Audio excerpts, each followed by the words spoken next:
What's going on, everybody? Welcome to Jack Ramsays, Danny Marang Brandon Sprague. Friday evening, Super Bowl Sunday. It's a great time to talk basketball. That's exactly what everybody's talking about it. It's the talk of the town, man. Basketball. Babe! Every time I derailed the entire week with Dusty to talk basketball, he just kind of looked at me like, you're a monster. Why would you do such a thing? We appreciate you. We love you. Like, rate, review, subscribe. Help us grow the show. We are back to the grind, not only post-trade deadline, which we were here to talk about, but I'm back to the land of the living for the most part. I think I'm probably only going to cough twice during the show. So, baby steps. Shout out drugs. All right, we are post-deadline, post-falling apart to the Detroit Pistons, post-injured 5 of your top 7. A lot of things going on. Where do you want to start, Senor Sprague? I want to start with the most obvious. I think we can touch on the injuries, where they're at right now health-wise. I hate to be honest with people, but waking up at 4 a.m., I just sometimes cannot, stay tapped in. They were up 23 when I went to bed. Boy, did I wake up to a surprise. They lost in overtime and hand left hurt. I was just like, what a nice surprise to wake up to. I think we start, though. Let's start with the trade deadline. It was a massive thing. I said this on the radio show, and I want to get your thoughts on this very quickly. If I would have gone back in time, Doc Brown pulls up, the DeLorean's there, I'm going back in time to September, October, and I catch Danny Marang outside of the Blazer practice, so he go, hey, and you think it's me. I'm like, yo, this is February Sprague. Telling you. I can tell by how white you are. That's a great observation. Pale white. They're not going to make a real move at the deadline. What would your reaction have been just in that moment? I know a lot has changed. We know the landscape of the league based on what the deadline was, but what would your reaction have been at that point? It depends on when you got to me. If we're talking if we're talking a week after day before media day. I say if we're talking a week after media day, it would have been different. Because I was about a week after media day that I had a bunch of discussions with people around the team and kind of an understanding of what was happening. We were still kind of trying to figure out immediately post Dame trade. Guys weren't even in town yet. Malk wasn't even in town day of, if I remember right. I think he was. Yeah, he wasn't there. The next day, it was DA got there right away because it was just Arizona. It was easy. Yeah. I would have been surprised on no movement or very little movement with Delano Banton. Yeah. But if you would hit me up a week later after all the discussions and no, they're going to keep Malk and they like him and they've got a bunch of young guys they're trying to figure out. I would say if they didn't make a move, particularly with where we were with the CBA then, I wouldn't have been shocked. I would have had a mild surprise at a lack of action. But if you told me kind of what shaped it, it wouldn't. I don't think it would have bothered me or made me what? If we the year before. Yeah, obviously, because of where they were with contractual standings. But right. 6 out of 10 level of shocked. Okay. Yeah, I think I put myself in that scenario, and I think I would have been an 8 just out of the not knowing what the draft was kind of at that point versus what we know more and more about the landscape of the new CBA and how people are adjusting with the cap and how that's an underrated part. I mean, the biggest player traded yesterday was either Bogdanovich or Buddy Hield, depending on your perspective of it. So it clearly wasn't a massive trade deadline. But a year ago, where they were a year ago, where they're at now, Delano Banton coming in, you mentioned that. You heard Joe Cronin. He had his press conference. What did you think of the comments? What I expected. I thought that was probably the most buttoned up and like professional that we've heard Joe as far as like keeping it on track. And I mean we've gone over the whole trade deadline and then into the draft quotes last year that I think if they could go back and do it over again they would. Not because I don't think they wanted to, but because by putting it out there they put an onus on themselves that put them in a bad spot. I don't think anybody would disagree with that at all. His two worst moments, Danny, are that press conference and the draft press conference. Yeah, I'm sorry. I said. I think that's fair. I said post draft, but or pre draft, but the post draft. Yeah. And that's when I kind of went at him was like, how can you justify trying to play these guys all together? Like that doesn't make any sense. That was the whole 92 minutes. This thing, but or 96 minutes. Excuse me, get my math right. I thought it was. The fact that there was nothing that really came out of it shows you that he's getting more used to being the more buttoned-up GM more than anything else. I think the one comment, the one question that kind of made him pause was mine about the CBA and whether or not what he should or shouldn't give away there. I think everything else was kind of like a prepackaged point, I think. Can I throw one point? I listened to it and there was one that did stick out, and he was going through just kind of his evaluation process of like how he's kind of viewing this, and I think he said something to the effect. I'm paraphrasing here because I don't have the exact quote in front of me, but paraphrasing something to the effect of, and we want to figure out our style of play. Yeah, he was talking about bouncing back from that road trip where they got shellacked. I remember he said, I'm really interested to see what our response was to that. And then I think we still need to do a better job of exploring or expressing our identity. Something along those lines. Because I think they've started to show a little bit of it. But I think you're right. I think they still do need to be better about who they are with an identity, for sure. I think the tough thing hearing that, though, is just year three. And look, I think that the hard thing about this conversation, we talked about this before the pod, is nuance and disagreement and kind of just overall as basketball fans, media, whatever, philosophy and viewpoints of this stuff. That one was a weird one to me. And I certainly get the response from the road trip. That obviously was a bad road trip. They certainly arguments of the worst in franchise history. Yeah. I mean, they lost last night, unfortunately for them, and to the worst team to lose to. Yeah. But they, for the most part, when they've had their guys, they've played better basketball. That one still kind of, the way I heard it was just like, year three, Chauncey, we're still kind of like doing the whole identity thing. And again, might be more context to that. But that one kind of caught my ear, and I wanted to throw it at you because I was wondering I think it's more context as it pertains to this roster. I think that was my interpretation of it. I think I guess that's all in the eye of the beholder, like how you hear the question. Sure. It's like when Jake Fisher said that he heard the Rocket Blazers thing. I know a lot of people got sideways with it. My interpretation of it was like, oh yeah, they don't want to be a team that doesn't have vets.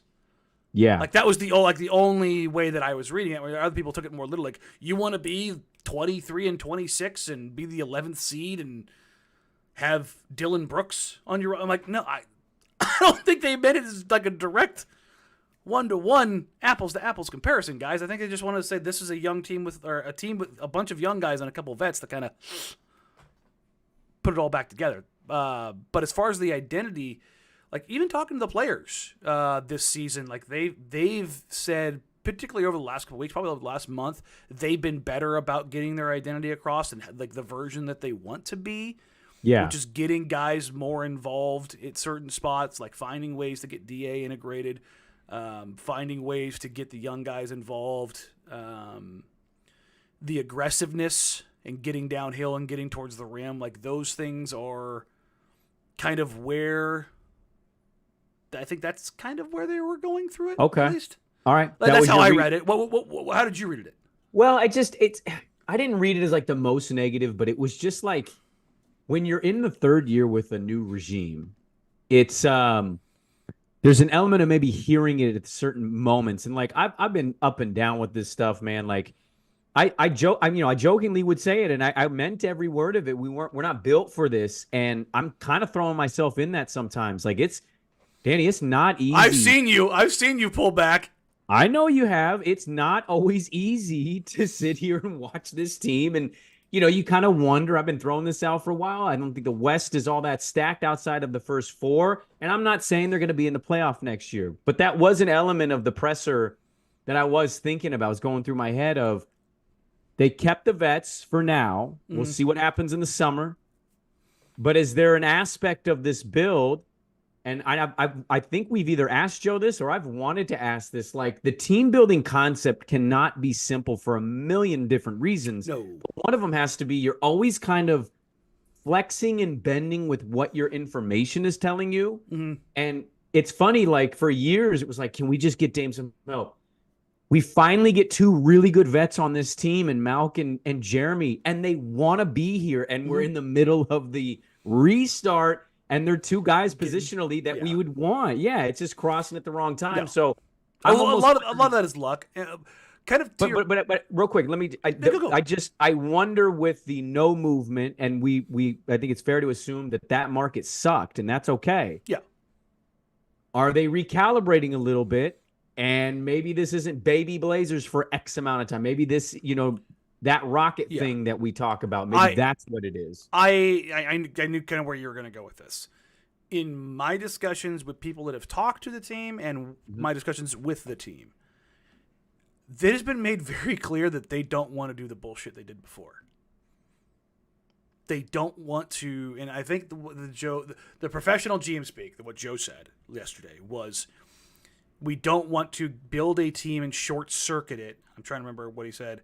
And get to the playoffs and get shellacked or get blown out or get bombed or something like that. I can't remember what verb he used, but I think that was his way of at least of sliding that in there of like, we don't want to build a fake playoff team just to say we made it to the playoffs. Don't want to be a 7 seed, an 8 seed, get in the play and beat the play and go, oh, maybe we can cause the goal. Yeah, no, the goal isn't that. Like that, let's see what they do. Mm-hmm. But behind the scenes, they have been very clear about that is not what they want to do. Now, the GM speak was a sustainable team, which I think means don't do what the Hawks did when they stumbled into the Eastern Conference Finals because they played nobody. They had the short-circuiting Knicks and then Ben Simmons forgetting how to basketball. Or the Phoenix Suns, it was at 2015 when they were like, yeah, with the Bledsoe, and then there was like just you don't want to do that. Like there's a gap in there that teams like Chicago are looking to fill, right? Well, Chicago's really proud of being a 10 seed or a 9 seed, and you can just like book them for that. And I think organizationally,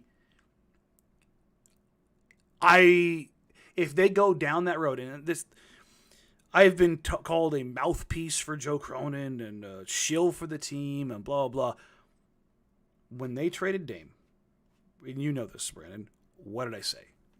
I'm going to give this franchise 2 years of like carte blanche. Okay, you've got 2 years to put this together.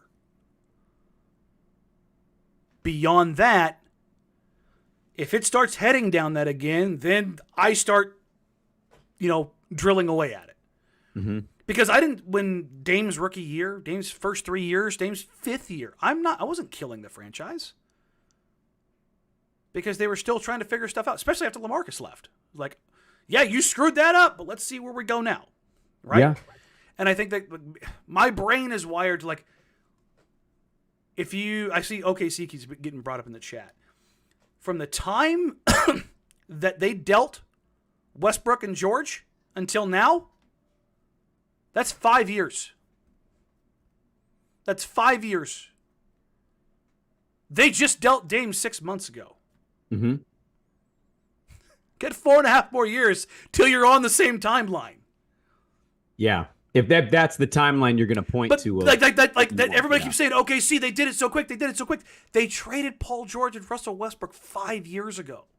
That is, by the way, side note, insane. It's been 5 years. Right? I do feel like that was 2 years ago. That's what I mean. Like, because of everything that it's just, I look at where things are, and yeah, I want them now. I don't want to cover a bad team. It's not fun. Like, I have to invent new ways for me to watch games. Sure. Because it gets, like last night, I think about 7-8 minutes in the fourth quarter, I go, oh, they're going to lose this game. Mm-hmm. Like, you could see it coming. The second Ant went out in the third quarter, I was like, oh, this is not getting good. And then they closed the third quarter, and I was like, okay, we'll see where this goes. And I think that's kind of the season. It's like, you're like, all right, let's see where this goes. But you have the wherewithal, at least for where I'm at and how I'm analyzing things, where I'm not living and dying in between each game. I'm looking at 82, but I'm taking a look at this 10-game segment, who's doing what here. And you mentioned it, we were talking before the pod, somebody tweeted at me, like, analyzing 5-game segments. Like, how increments of the season. Do you break them up into bulk amounts? Terry Stotts used to do that. Terry Stotts used to take the game in 5-game chunks. He'd do 5-game chunks? Mm-hmm. That's how they used to, like, hey, let's tackle 5 games at a time. 5 games at a time. And then you just kind of go from there. And you just kind of take a look at what they are doing now. They started out a complete shit show. Then they got really injured. Then they started to get it together a little bit. Then it was like, hey, this is a fun, plucky team. All right. And then you get into mid-late December and like, this 10-game segment's the worst basketball I've ever seen. Mm-hmm. And now they've gotten out of that, and they're in like, what, the last 10 games? Well, last 13, they're 5-8 because they were 6-8. Yeah, 6-7 had they won last night, which is kind of like, I started to pre-write something like they're 6-7. Like, I'm like, I guess I shouldn't have done that. I think you had a couple. I think you did have one that people were like, "Oh, this aged so." Oh yeah, no, I was talking. In fact, that tweet, I'll double down on it. Absolutely, I was talking about the veterans. Yeah, because that's right. The Pistons were rudderless, and I was talking to the Pistons writers after the game last night, and they were like, "Yeah, we haven't seen them do that all season." Like, apparently, Cade went into the locker room and chewed everybody out of that game last night. Yeah, at halftime. Wow. And just I took whatever step was necessary, and in the, the vacancy was filled, or the vacancy was there. There's no vets on the team, so Cade decided to fill that hole, in which, good for them. But that is cute and fun as all that is. You can draw the straight line for when Anthony went out. I mean, they were up, what, 18, 20? When Ant went something out? like that. Yeah, I think when he got hurt, it was around 18. Yeah, and then it just, like, you could, like, literally the ESPN graph shows you when Ant went out, and it just craters. And if you don't have 49 from Jeremy last night, you might have broken that record for how many points they would have lost by. I mean, they had nothing. Yeah. And he gives you 49 on 50, 90 shooting, And I look at that and I go, Jesus, what does this season look like if it's, that, your process Sixers level? So if anything, it reinforced for me the value of veterans last night. So I think my fear and part of the reason, Danny, why I come back and forth on some of this, because I totally understand from a logical standpoint, this is not going to get rebuilt quickly, is even though people, confuse OKC with a 2-year rebuild and not like a 5-year rebuild. My only thing in my hang up on it is, because I heard you say the process Sixers. I worry about being the Kings. The play-in certainly has changed things for a lot of teams that maybe aren't ready or as good, and that gives them a little motivation to make that leap. But I think the tough thing for me is OKC comp is fine, certainly going to take some time. They got Shea in that deal, and I like some of the players on this team. I personally don't think we have a Shea. Yeah, no, I don't know if that guy is there, but also at the same time when they made that deal, I don't think that they knew he would be a top 5 player in the NBA. Well, according to Doc Rivers, he was telling Kawhi, you should just keep Shea. We don't need PG. 1 and 5 Doc Rivers. was saying that on a podcast once, and I about laughed. But look, it certainly was a risk for them, but it was a good swing because it's a young player on a, he's a good athlete. He plays an important position. He projected to be a very good player, but He top did. five. Anybody who says that is, they're lying to you. I don't disagree with that, but Presti was smart to get that in the deal, and then he flourished. It's like when the Knicks get Brunson, and it's like, yo, he's actually maybe first team All NBA type talent. It changes the math, and I think that's the hard thing about the rebuild is we point to OKC. They have a first team All NBA player. We don't have that, and that's what makes rebuilding difficult. Is like the part of that. Yeah. Well, here's the thing: you have to kind of go through the desert for a couple years to see if you have that guy. If Scoot turns into that guy, if Ant turns into that guy, if Shaden turns into that guy. Unfortunately, with Shaden's injury and having his surgery today, you don't know that. Like, did the Thunder know that in year one with Shea? No. Probably not, no. Did they know it in year two? Nah, probably had a pretty good idea of like what this looked like, of like what he was going to be. But I think they also had a clear table of understanding when they made the separation, because they got rid of Paul George, they got rid of Russell Westbrook, and they got everything that they needed in that. And then they bring in a guy like Chris Paul, a veteran, to help stabilize things. And it was kind of funny because Shea wasn't playing on the ball endlessly because you had a Chris Paul. Mm-hmm. And he brought him along a little bit for all of the Scoot needs all the on-ball reps. Do you think SGA got all the on-ball reps alongside Chris Paul? Chris Paul ain't never been off the ball.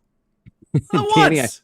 I tend to believe people pointing to certain rebuilds don't watch a lot of those teams during the actual rebuild. So they just see it. They see the final product or the product that's progressing, and they go, well, that should be us. I will push back on one thing there, though. I think, don't we know Ant? Like, I know Ant has been banged up, and I felt really bad that he left yesterday. He was having a good game. But, like, we know Ant's not SGA. Sure, but my point was just, like, to go through these processes, you have to go through that wilderness. And they haven't even got through a year post-game yet. And I think that's where some difficulty could lie for Blazer fans. I know we'll get to a lot of things tonight, including update on some injury stuff, and we got some questions we're going to answer. But I think that's the element for me is I was evaluating this, right? And we'll get to Shaden, but Shaden might be shut down for the year. I know when he comes back, it's somewhere about the 13 games remaining mark. I don't know if he'll play. We'll have to wait and see on that. 32 games the year. 32. Scoot, 19. It sucks. It sucks that Shaden. But this is an underrated element of the season, Danny, is 32 games is an awful sample size for a guy at that point of his career, and it's terrible luck. Scoot's 19. You've highlighted before. How many times? It's hard to evaluate and fully come to any conclusion whatsoever in a 19-year-old. Ant's been banged up here and there, and it's been tough. Like, I was really evaluating. Is the most positive thing, if you took Jeremy and Malk out, because timeline-wise it might not match up for many, is the most positive thing from the season so far Jabari? Am I wrong on that? If you just evaluating from a consistent thread, I would say yes. But I would also say I think even with Ant being banged up, he's a 25-5 guy. Like we've seen it. Now the consistency of like his dips, and he'll tell you flat out that's the thing he needs to work on the most. For sure. That is the one thing that it is the consistency of like there's a difference between being a near star or star and being a superstar. Right. Superstars are capable of find a way to do it every night or close to every night. Sometimes you don't have nights, but those are the rare occasions. They aren't 25% of your games. That's the step for Ant. But I think that's where they've been robbed with his injuries, is whether or not he can put together strings of that. Right. 8 games, 7 out of 8 here, 8 out of 10 there. Like I think that's the kind of thing where you're like, okay, is he on the same level as the Harrows of the world, which are really good players? Or is he above that, but below the superstars? Right. Like the Zach LaVine level, I think, is kind of where he's at right now, where like if he takes one more step, like his high end is super high, but there's this, kind of vacillation offensively. Like, that dude can absolutely murder.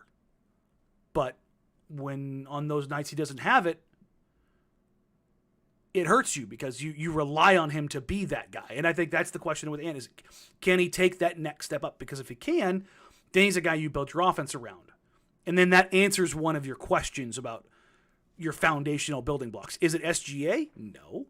But you kind of know which way you want to go, at least for the next 2 years. And I don't disagree. Yeah, I don't disagree with any of that. But I think what makes that difficult is you still have another point guard on this team that's 19, still figuring his thing out. And as we mentioned with Shaden, we'll get to the injury. 32 games. Like, I don't know what you go to a whiteboard with your personnel and say, how do we evaluate this? Like, it's such a tiny sample size. It's awful news, but also, the deadline comes and goes. Mm-hmm. Still have the vets on this team. I know they're banged up. What does this mean for the summer? I know a couple people asked that question, but like, what this now means? I know we got to get the rest of the season, but like, no, I'm already starting to look there myself. I don't, and barring some pretty drastic change within the roster, I don't know how you can come out of the summer with Malcolm on the roster. I don't. I think that's a big change that has to be made unless you're somehow trading one of Scoot and or Shaden. Because you can't have 4 guys that need 28 to 30 minutes a night. Like, it's just, the math isn't there. What about Jeremy? Is Jeremy in that for you on the summer, or is it just Malk? Just Malk. Jeremy's not prohibited, like I said, unless there's a major, unless they draft like Alex Sarr. And Alex Sarr is a guy they look at as more of like a Jaren Jackson, playing more of the 4. Yeah. Then maybe you can have that discussion of like, yeah, Jeremy's kind of in the way of that development. Or Sarr is going to split time between the 4 and the 5. And that's kind of how you have him kind of playing both, which the Grizzlies have done a little bit, and obviously Jaren played more 5 with the Olympic team, which didn't go well. But like, I think that's the way I think you could kind of seeing like that kind of change. But I don't think that there's a Jeremy needs to go edict from me, at least. Mm-hmm. And it's not because I want to see Malk go. I like Malk. But organizationally, you can't sit there and try to force 4 guys into that positionally. There's just not enough minutes. It's the same thing that I said to Joe, or the question that I asked to Joe on draft night. How can you get 4 guys that need 30 minutes when you've only got 96? Yeah. And that hasn't changed. Now, the only reason why I relented is, remember, I got killed in the beginning of the season when I even mentioned Scoot coming off the bench. And lo and behold, he comes off the bench, and it ended up being beneficial for him. I don't think you can go into next season. I think, number one, you can have Scoot come off the bench next season. I think that's actually okay. Until they figure things out. Because, again, he's just turned 20 5 days ago. Mm-hmm. You're okay there. But he has to be the 3rd guy. It can't be, well, it's either him or Mount. No. The way I've always looked at this, and I'll use Anthony as an example. When Ant was developing behind Dame and CJ, you can't find audio or video of me anywhere saying you need to clear a runway for Anthony Simons in year 1. You won't find it in year 2. You'll start to hear me say it midway year 3. That's when I was like, I'd like to see Ant get out there a little bit more. Year 4, when I was like, he needs to be out there. Sure. But that was kind of like, I like to bring guys along slowly and show that they can handle what they're given. And if they can't, you can ask, Ant's been open about it. He's talked about it in multiple articles. I've talked about him telling me about it, where he questioned whether or not he could play in the league. And people are out there on Twitter at the same time like, why isn't Anthony Simons playing? It's like this, it's this strong contrast where like Ant's like, I don't know if I can play in the league, while fans are like, why isn't Darius Dodge playing Ant? And so it's like, you know what I mean? It's such a wild contrast when you like really know what's going on behind the scenes. And that's hard. Look, I'm not trying to defend every No. I get it. I get it. I feel bad for fans. They don't have that information. No, it's the same thing with like Ryan last night. Like I love Ryan. You will not find a bigger supporter of Ryan out there than me. Mike Schmitz. Well, that's true. That's his baby.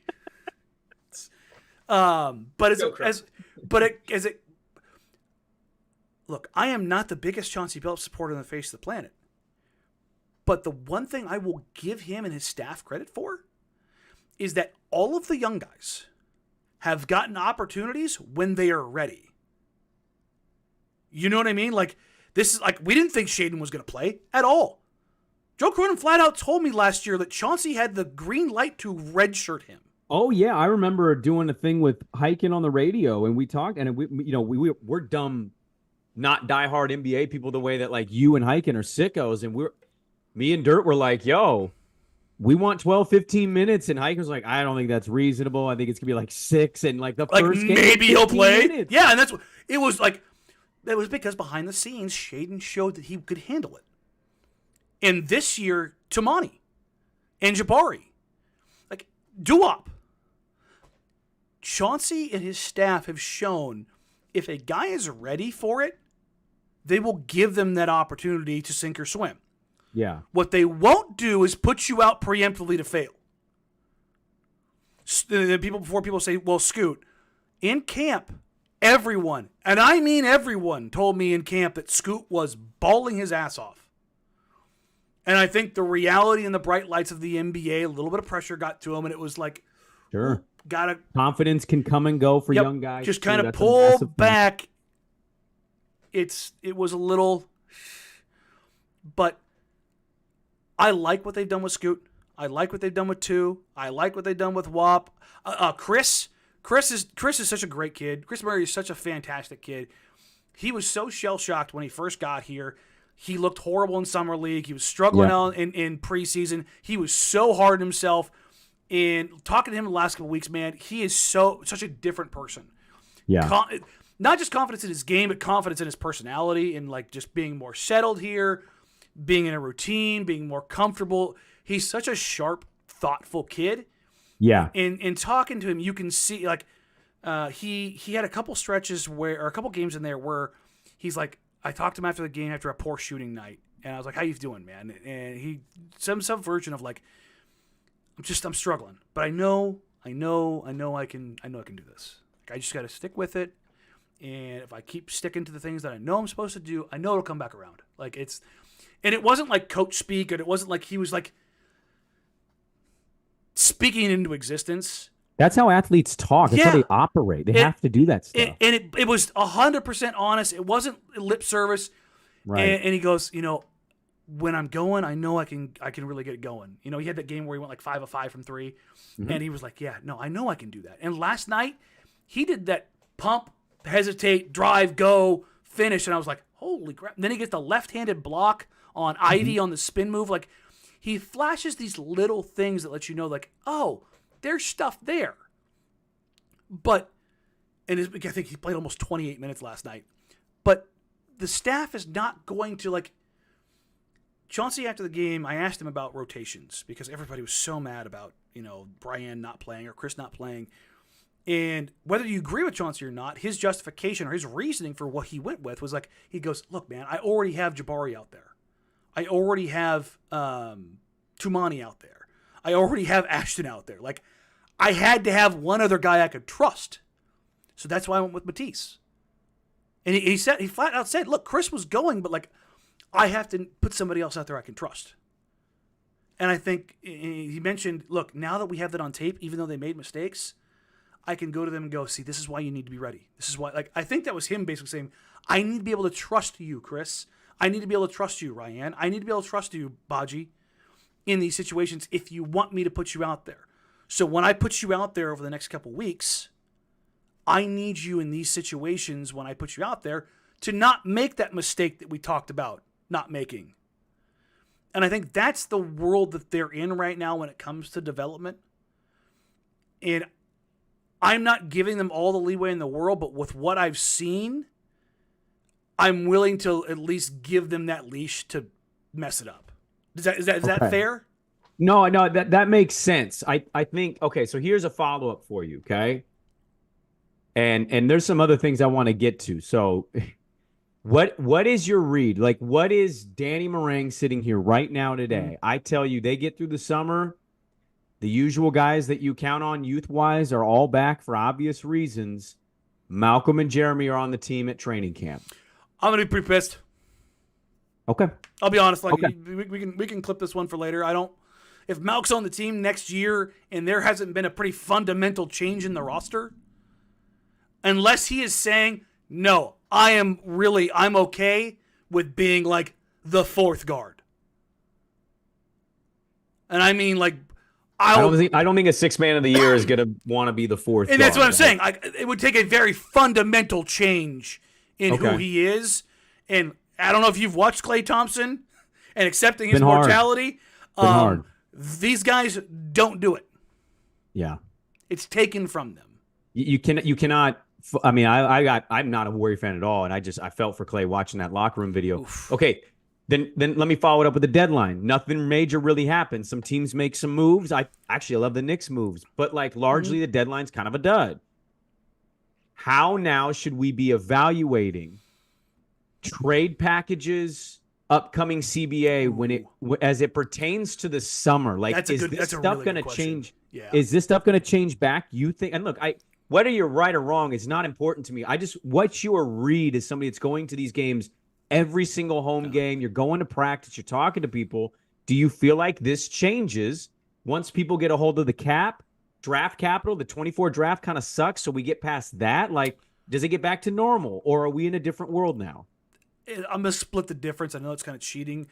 I think it is going to be different from what it has been in the past. I think it's going to be... I think this deadline you saw very reserved. And people thought I was full of shit when I was saying it coming into it, that everybody I was talking to all said the same thing. It wasn't scared. It was cautious. Cautious. Nobody wanted to do anything too big. Yeah. Because nobody really knows the ramifications for all the levers yet. Danny, I was shocked that Bogey went for 2 seconds. Yeah, I was talking to Pistons folks. They've got to be the most clueless franchise in pro sports right now. They had a real first and a player on offer last deadline. In the summer? Last deadline and the summer, and they... Jeez. I mean, look, man, the Bulls had... I know of offers that the Bulls had for Caruso this deadline that they didn't take that made me go, you sure about that? Well, yeah, because they get to fill the United Center. They have the biggest arena in the NBA, and all of these people, Print money. That's all. I mean, like, I hate to say it, but that's what the name of the game is for that franchise. Yeah, Reinsdorf has made no secrets about that.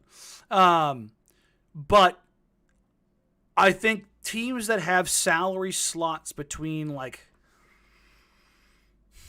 15 and 25 million, okay, are gonna be in a good spot to make moves. And I'm not just saying that because Portland has them, because I in discussions, executives that I've talked to around the league have told me that those, like, the above MLE slots, those are the ones that I think that contractually, and this is what I'm really interested to see, is the middle class coming back to the NBA? Because right now you have so many big contracts, and you have so many little contracts, and then you have your MLEs.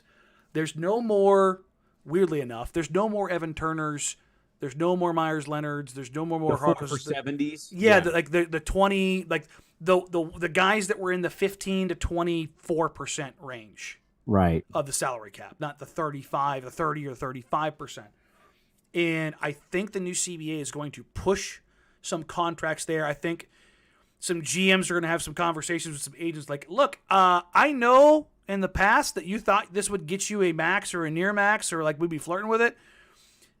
That's just not the way we're going to do things now. And if you want to go somewhere else, cool. But I don't know if you've looked around the league. Nobody has cap space. So you can sign a 1-and-1 with us, or you can sign for extended money, and this is the new deal. Yeah. And I think there's going to be new slotting and new pecking order. That's my read on how things are going to go, which initially will stifle player movement, but I think because of a diversity of contracts exists, that will be how, like, perfect example. Donovan Mitchell and all the rumors about him going somewhere else. Where's he going to go? I've never understood the narrative, and Who quite has the frankly, it's money? what makes me hate the NBA media. I'm like, who has the stay money to Cleveland. sign him? Right. Everybody says the Knicks, and I'm like, why do the Knicks need Donovan Mitchell? Not only that, they don't have the cap space. He can't leverage, I'm going to go to free agency. No, the Sixers are the only team with cap space. That doesn't sound like Miami or New York to me. Mm-mm. And do you want to go to a team with cap space? Because now the rest of your team sucks. Well, what are the Sixers doing, Maxey, in that situation? Like, but even I'm saying, even just in general, like if you take like just a cap space team, sure, you got your money, but now what? Mm-hmm. If I had to put money on it, I would put money on Donovan Mitchell re-signing with the Cavs. I would agree with that. Yes, and I think the player mobility era is going to come to a screeching halt over the next 36 months. Now, the top, like the Lucas of the world, he's the next one. He's the next one everybody's eyeballing. He may be able to force some action because he's one of the third best players in the world. Until he gets an ownership stake in a goddamn casino and he's never leaving Dallas again. You know what I mean? Yeah. Yeah. You'll be a billionaire here. You're bigger than the Cowboys right now. Yeah. Don't go anywhere. I think that's just, it's interesting to think about when they didn't make much of a move. I know Banton's here now, so we'll see what he is as a prospect. But just kind of thinking now with what the deadline was and where we'll be at come June, July, August, when the summer's here, and it's my understanding is the Blazers will have effective ammunition to make deals, and the date that I'm circling is the draft, because they're a team that, number one, has an extra lottery pick. They have 5 picks this year, right, with the extra pick. Well, yes, but yeah. As long as the Warriors pick stays in the lottery, doesn't go top 4, and they have their own, mm-hmm. The Blazers have options in the sense of like, can they put those? Let's say that they stay where they are. They have 5 and 10. Yeah, and they're like, hey, Detroit, the top 3 guys in the draft are all bigs. You have bigs. What if we give you 5 and 10 for number 2? Or, hey, Team X. Is there? Can I interrupt that? Like, when I hear you say that, and I know you're just giving me a hypothetical here, but is this that draft? We're trading 5 and 10 to move up to get a. Is there a player? I think if there's a guy that you want, look. If I'm the Blazers, and I've been sitting on this, I just need to publish on it. That's why I'm trying to push your fat ass into doing it, right? No, I need to just push publish on my draft preview. God damn it. Look, there are 3 guys I think that profile incredibly well for the Trailblazers going forward. They're all front court guys. And if, let's say, they're just out of the range, but they have something to go do that with, then you're like, or Team X, hey, you've got this, 24-year-old wing, and you're in a weird spot, or he wants out, and we've got the necessary salaries in Robert Williams and Malcolm Brogdon, but we also lotto pick. Right. And then you can start pushing some things around, and now you've got another guy in there. I mean? I think they have options. Now, what they do with them, that is the big question. And that's why I think I look at the summer and go, if they come out of the summer without making some pretty impactful changes, that's a problem. Okay. I want to talk about Shaden. We need to get to the questions. I just want to briefly get to this. A piece done today, Blazer trade deadline, not much happening. Interesting stuff on DA. I know we haven't talked about him in a couple pods, but basically a reference that DA has, let's see this, in Portland were defined by tardiness and tantrums, according to a team source. Writes Jason Quick. Have you heard anything on DA? There's an aspect of this that I actually want to take this. It's not just about DA, but have you heard anything about that? I thought that was a little bit mischaracterized. I don't know. A little weird. We talked about DA really in December. It's not a secret. he had some personal stuff. Like we've mentioned on the podcast, I think 3 different times. It screwed him up, and it made things problematic for him behind the scenes. Like we've talked about that. Like whether or not. But it comes out now. You can understand how you read that, and it's like, oh, that's DA what I thought. behind the scenes now. I haven't heard anything about him. Like he's a number 1 overall pick that averaged 18 and 10 that left Phoenix in frustration. Do you think that guy was available because he's like entirely normal? I don't think any of them really are. No, look, DA's insane. Like walking into that locker room after game, sometimes that dude is like, screw it. I'm gonna mention this. So post game, DA's getting ready. We're getting ready to talk to him, and we're just kind of back and forth shooting the shit. And he's putting a chain on. Okay. And I'm like, damn, DA, that thing sounds heavy as hell. This chain is chainy, okay? Yeah. White gold diamonds. Yeah. And he goes, yeah, and he like holds it up and like hold it. He like puts it in my hand. He goes, that's a kilo. And he drops like what I can only imagine is $300,000 in my hands. Jeez. And I just looked at him like, it's a house, dog. Like, yeah, my house is paid off. You let me take this right now. But like at the same time, people saw the clip, I want to say from like a week earlier, of him being asked about Phoenix. Yeah. And like he just didn't want to talk about it. He doesn't want to talk about Phoenix. It's clearly it's a sore subject for him. Well, you get picked number 1. You start out good. It gets turned around, and then you're to blame when something doesn't happen because you couldn't guard Nikola Jokic. Like, I could understand the sentiment there.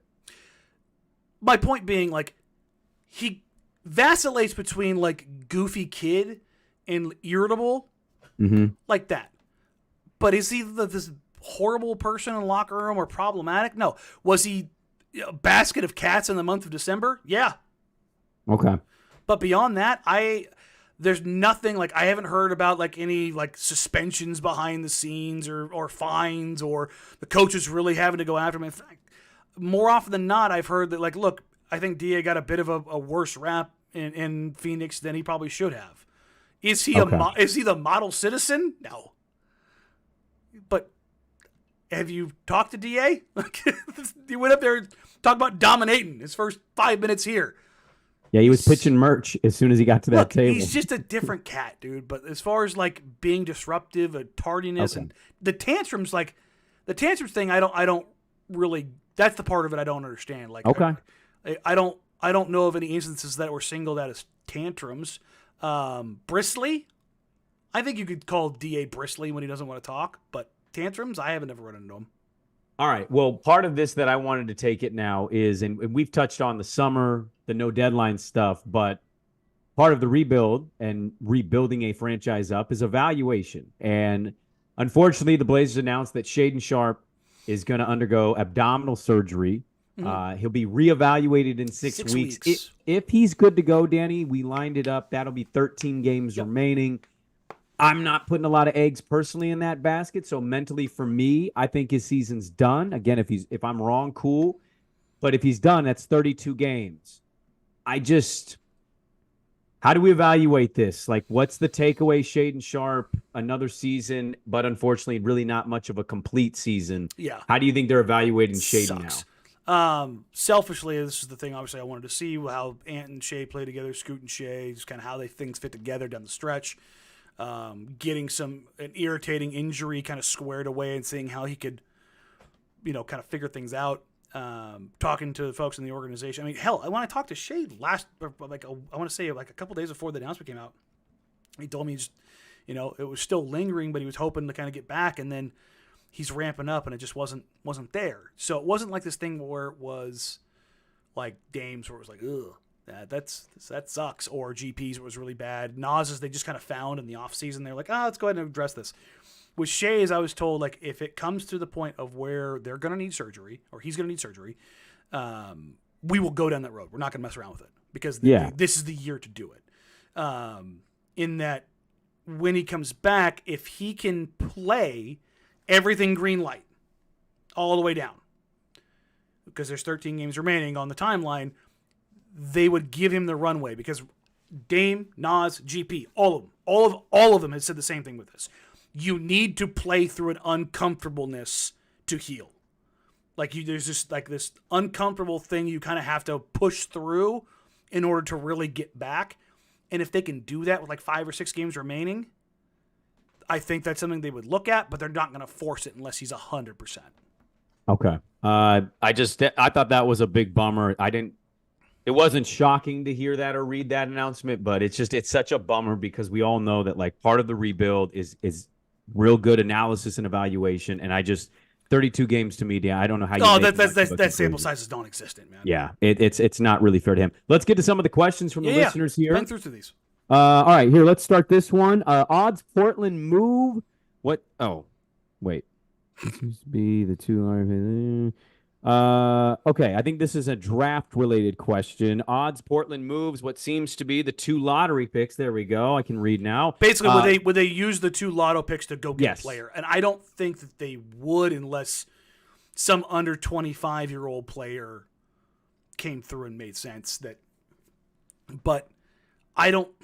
It's hard. How big is a young player? You've mentioned this before. How big is that young piece, whoever that is? Like if you're talking about moving both lotto picks, but that's a seriously impactful player. Well, I'm more just curious, like if they move Malk or they move draft capital, like how important is the young player versus the assets, right? OKC gets mentioned. OKC has 1 million draft picks. Where's their read on younger player that kind of fits more the timeline versus having the draft capital? From what I've heard, they're perfectly good, okay with where they are in their draft assets. Now, if somebody came along and offered them like massive draft capital for something, I think they would take it. But I think that what they're targeting are, I would imagine like Wendell Carter Jr. or Patrick Williams, or Jalen Williams is probably too good now because he looks like he might be all NBA. God, I wish. But let's say like last year Jalen Williams, like Jalen Johnson. Patrick Williams is an interesting one to me. But yeah, like those are like you don't have to squint. You don't have to squint to see this guy being good. You know what I mean? No. Like those are the kind of guys I think that they would target as far as guys to build with going forward, right? You're not looking at, and I think those guys are probably on the younger scale. I think those guys are all 22, 23. Is that the best, like just in the top of your head, that's the best like in your mind generally of what we're talking about here? Is a Patrick Williams, a Wendell Carter Jr., like when we talk about getting a young player, that's the avenue? If you're talking about like what would they move for like Malcolm Brogdon and like the Warriors pick? Yeah, I think that's kind of what you're looking at. Like you're looking at a guy that is good, but also young, and the contract slot makes a ton of sense. Like the talent level, you're like, this guy can clearly be better. Like, sure. Like this guy's good, but he projects to be an above average starter. I think that's kind of like because Malcolm Brogdon, if he's a starter, is an above average starter. Like his per 36, his entire career is basically 25-5. Like he's a very good player. So if you're looking to like make those changes and you're looking to get somebody younger because Malk's older, you add the additional pick to it, and that's I think kind of how you would balance it out. But I think those are that's the kind of player that you would be kind of looking at, are those kind of guys at least. Somebody is asking us not to use the name. I'm not using names here, but it's a random sentence to just throw in. Please don't use my name. I hope you're not cheating on a podcast. I don't know. How do you see this team as a contending team in a few years? I don't think we have any future superstars, and we have a bad owner. How do you see it panning out? I just don't see it. Maybe not a lottery team, but not a contender. I think that's far too easy to say because it's easy to say it. Like I don't see it. I mean, I don't see this team's path to being a title winner, but I don't think anybody saw the Knicks' path to a title window a year ago. I didn't see it 4 months ago, yeah, and now I'm like, hey, maybe there's an avenue here. Like, if you told me the Knicks were in the NBA Finals this year, like, I wouldn't be shocked. I don't think I'm shocked anymore. Like, as long as if that team's healthy, like, that's a bunch of dogs. And that's you have to do everything you can to prepare to be ready to make a move, and then don't screw it up. And that's the thing is more often than not, number one, most teams don't make it. Number two, the teams that try to make it screw it up. And so it's like there's a lot of luck involved. And nobody wants to say that, but there's a ton of luck involved. Yeah. I mean, yeah. That goes. Do you think the Knicks getting OG Anunoby, do you think the fact that he came from Toronto and they just happened to have a Canadian star in RJ Barrett, who, if he was traded to literally any other team, would be devalued? I mean, there's luck in that. There's luck in that the Raptors can go sell a bajillion Star J Barrett jerseys for a guy that doesn't mean anything to anybody else. Right. So it's like there's just dumb stuff like that lines up when like the Warriors getting a massive cap spike in 2016. Kevin Durant. You know, like this one, the Blazers don't have a young superstar yet. Shouldn't the losing seasons, yes, plural, continue until a superstar is landed, ? And ends it, capture the flag with the 2 G's for a future Blazer. Ooh, capture the flag's good. I like that. I like capture the flag. That's a great motto for it. If they're going to suck next year again, like this bad or worse, capture the flag might need to be the motto. That's better. Look, I had SAG for flag. I think capture the flag is better. Good. That's fantastic. It is. And also, like, you can turn like the F into like a little flag. Yeah. Like a little golf flag. I like that. Yes. See? Yes. Branding. Now we're building. We need to trademark this shit now. We're just gonna steal it from somebody and trademark it. Thanks, we own that now. Yeah, TM. It's called LeBron. Taco Tuesday, baby. Taco, you know.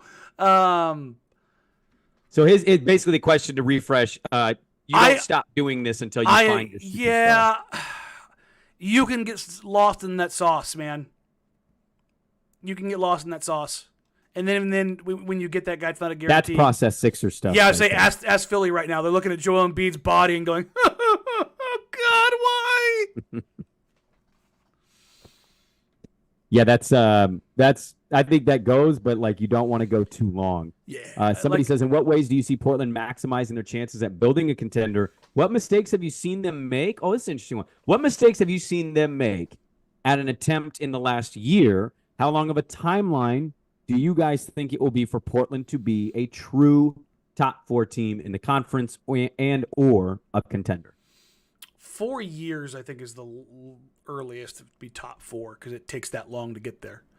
Doesn't matter which team. Look at Boston, look at Denver, look at the Clippers. Like the Clippers had all this talent, but they just were injured for years. Denver, they had to figure it out. Jamal Murray's knee blows up. Michael Porter Jr.'s back disintegrates.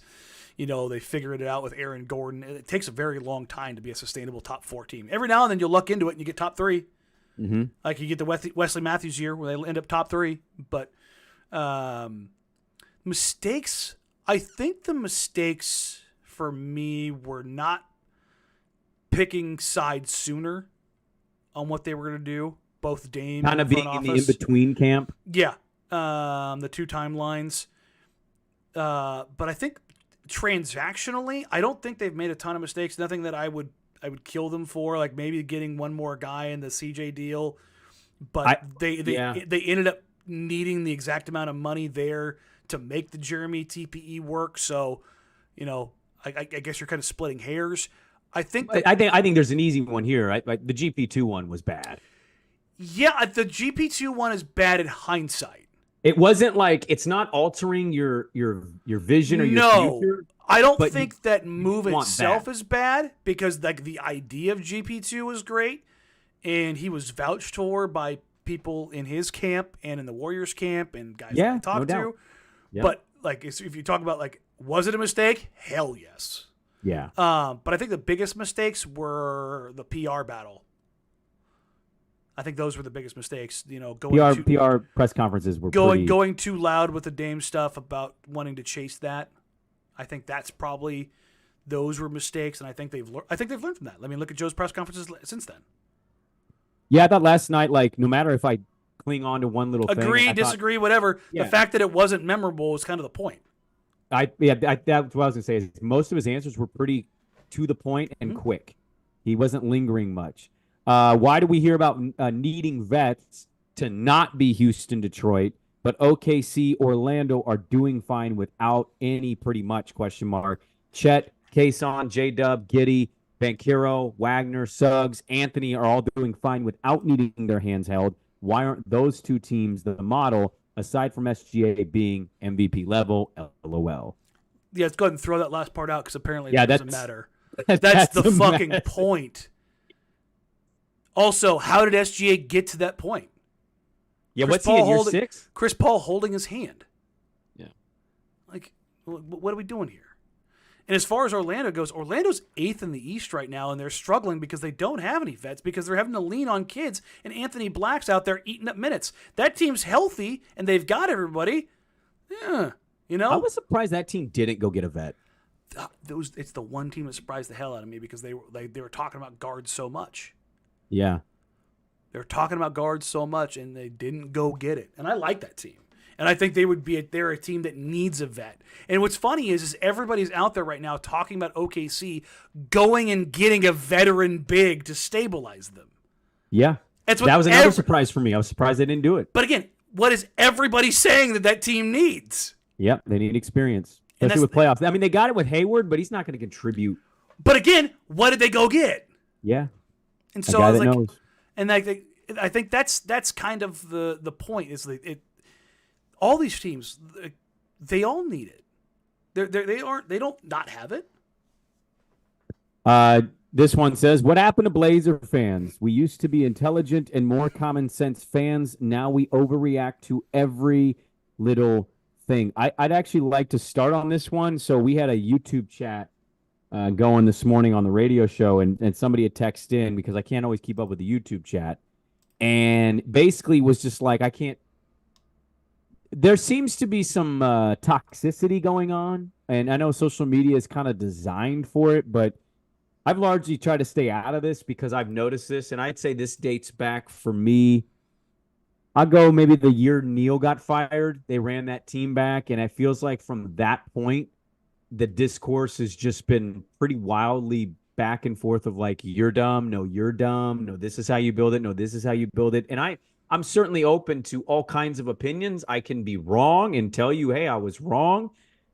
But I'm kind of with this of just, it just feels like everything is the biggest deal. I mean, to what you said of like, you have people coming at you about Ryan Rupert. Why is Ryan Rupert not playing 8 more minutes tonight? And it's like, yeah, they want that, but is that big a deal right now? Is it going to make or break his entire career? So I don't know. I feel like context and civil discourse in general is kind of escaped the fan base. Eroding. No, a little bit. It is. It is frustrating. It's like I want to enjoy the build process and letting guys get opportunities. Part of that is just having patience, and there has been almost zero patience across the fan base, and it's like, guys, we should have made T-shirts, Danny. We should have made T-shirts that were not built for this, and so people could just buy them and be honest with themselves. And like, it's fine, but just admit to yourself that you just want it now. We're not in a society that allows for that anymore, and maybe that's me being the old guy or whatever. But like, I wasn't kidding when I said I turned my brain off to like the immediate gratification stuff with this team, and like demanding that they win. It just. I don't know how. Here's my only question. As I also in this same podcast tell you, I've had moments where it's been a struggle for me, but it's the reacting to everything on a public basis of just it's the worst thing of all time. Hey, this thing's actually closer to being ready. Now they lose. Oh, it's the worst thing of all time. It's just there's 82 of these. Yeah, and that's the thing. It's like, man, just you would think for a population that is so high all the time, we'd be a lot more chill about shit. Well, it's tough, man. I think a lot of fans are still going through it too because it's a great game. Go get your Michael Bublé on and last one. Go microdose. Do some mushrooms. That press conference is the wildest thing, man. Oh. It's so good. Last one, because we've answered some of these questions. I got a lot of good questions, but we kind of run through them. Mm-hmm. If Chris Murray keeps playing the way he has and keeps gaining confidence, is his offensive upside while also not being terrible on defense start to put him on an even or ahead of 2 with two being so limited on offense? I don't think so.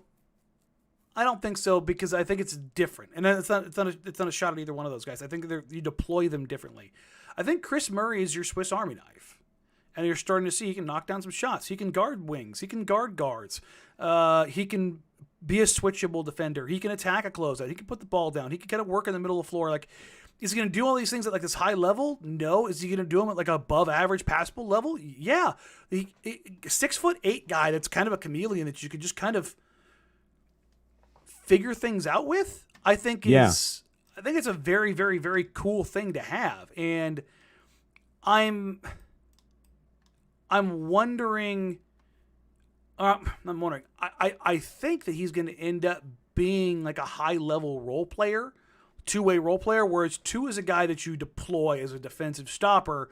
And as long as he's a guy who's like a 36%, 35% three-point shooter, like you are going to have him just be like, I'm going to shoot threes or attack a closeout. That is my offensive principle. Mm-hmm. Chris is going to be, I don't want to put this on him because he's too good, and I think he's criminally underrated. Lesser Boris Diaw. Like, wow, this guy is really just whatever you need him to do, he can kind of give you that. I mean, Boris Diaw was really good. Absolute contributor to a pretty damn good run in San Antonio. If you told me you get discount Boris Diaw, so there's still some impact there and somebody you can trust, like, yeah, I'd sign up for that. Yeah, and that's what I think. Like, and I think people would hear that and be like, Boris Diaw. I'm like, Boris Diaw's a hell of a player. Like, being a guy who can like work in dribble handoffs, who can not necessarily be your playmaking hub, can be a secondary creator, a guy that you can trust to like.